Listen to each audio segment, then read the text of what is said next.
assistente de filosofia na Universidade da Califórnia. Ela também foi próxima aos Panteras Negras, que surgiram para defender a comunidade negra dos Estados Unidos, e depois se filiou ao Partido Comunista, o que a levou a ser perseguida pela universidade e pelo governador da Califórnia, Ronald Reagan, até ser demitida em 1969. Eu acho que perdi o meu emprego na Universidade de Los Angeles por causa de minha opinião e atividade política. Mas a demissão foi pouco diante do que veio depois. Davis foi acusada injustamente de assassinato, sequestro e conspiração. Chegou a integrar a lista das 10 pessoas mais procuradas pelo FBI por ter feito campanha pela libertação dos detentos negros conhecidos como Soledad Brothers, que foram acusados de assassinar um carcereiro branco. Ela foi caçada e presa pelo FBI. De seu encarceramento, foi organizada a campanha Libertem Angela Davis.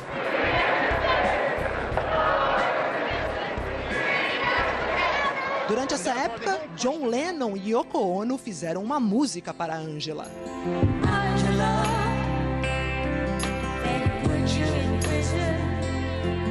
Até que em junho de 1972, um júri composto por pessoas brancas inocentou Angela de todas as acusações.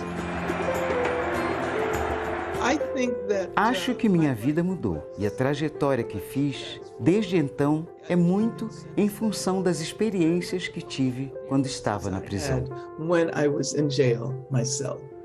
O tempo em que ficou presa deu a Davis uma nova causa: denunciar os problemas e as injustiças do sistema prisional. E aqui no Brasil, mais de 67% dos detentos são negros. Devemos pensar no que precisamos para não depender da polícia. Não depender de presídios como mantenedores da ordem. E isso nos leva a pensar que precisamos de transformações muito mais profundas na sociedade. Leva-nos a pensar em educação, em habitação, em saúde. Angela nos alerta sobre as mutações que o racismo pode sofrer ao longo da história. O racismo é mutável e se expressa de diversas maneiras.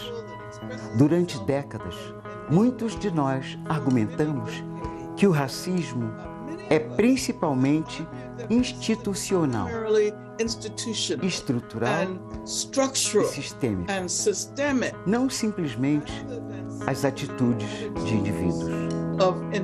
E durante a pandemia do Covid, vimos um número desproporcional de negros e indígenas morrendo por causa do racismo no sistema de saúde americano. Também testemunhamos os assassinatos de George Floyd e Breonna Taylor. E as pessoas, eu acho, começaram a fazer conexão entre essas instituições sociais que são racismo e assistência médica, racismo e policiamento, racismo e prisão. A year ago, the Black Panthers were much more active. You heard much more about that type of struggle. Is the time of the Black Panthers past? The Black Panthers still exist, and the Black Panthers are still extremely active in the Oakland community and in communities all over the country. I'm not sure whether you are aware of what is now happening in the Black Panther Party and the kinds of things that members of that party are doing now. No, but tell me. First of all, if you're going to talk about a revolutionary situation, you have to have people who are physically able to wage revolution, who are physically able to organize and physically able to do all that is done. Yeah, but the question is more, how do you get there? Do you get there by confrontation, violence? Oh, is that the question you were asking? Yeah. See, that's another thing. When you talk about a revolution, most people think violence, without realizing that the real content of any kind of revolutionary thrust lies in the principles and the goals that you're striving for, not in the way you reach them. On the other hand, because of the way this society is organized because of the violence that exists on the surface everywhere, you have to expect that there are going to be such explosions. You have to expect things like that as reactions. If you are a black person and live in the black community all your life and walk out on the street every day seeing white policemen surrounding you, when I was living in Los Angeles, for instance, long before the situation in LA ever occurred, I was constantly stopped. No, the police didn't know who I was, but I was a black woman, and I had a natural, and they, I suppose, thought that I might be a, quote, militant. And when you live under a situation like that constantly, and then you ask me, you know, whether I approve of violence. I mean, that just doesn't make any sense at all. Whether I approve of guns. I grew up in Birmingham, Alabama. Some very, very good friends of mine were killed by bombs that were planted by racists. I remember from the time I was very small, I remember the sounds of bombs exploding across the street, our house shaking.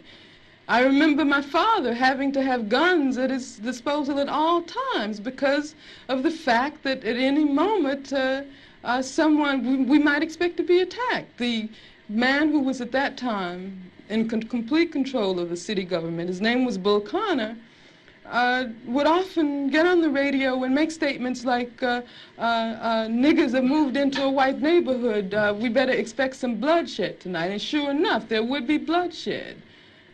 After the 4 young girls who lived, one of them lived next door to me. I was very good friends with the sister of another one. My sister was very good friends with all 3 of them. My mother taught one of them in her class. My mother, in fact, when the bombing occurred, one of the mothers of one of the young girls called my mother and said, can you take me down to the church to pick up Carol? We heard about the bombing, and I don't have my car. And they went down, and what did they find? They found limbs and heads strewn all over the place. And then after that, in my neighborhood, all of the men organized themselves into an armed patrol. They had to take their guns and patrol our community every night because they did not want that to happen again. I mean, that's why when someone asks me about violence, I just find it incredible. Because what it means is that the person who's asking that question has absolutely no idea what black people have gone through, what black people have experienced in this country since the time the first black person was kidnapped from the shores of Africa.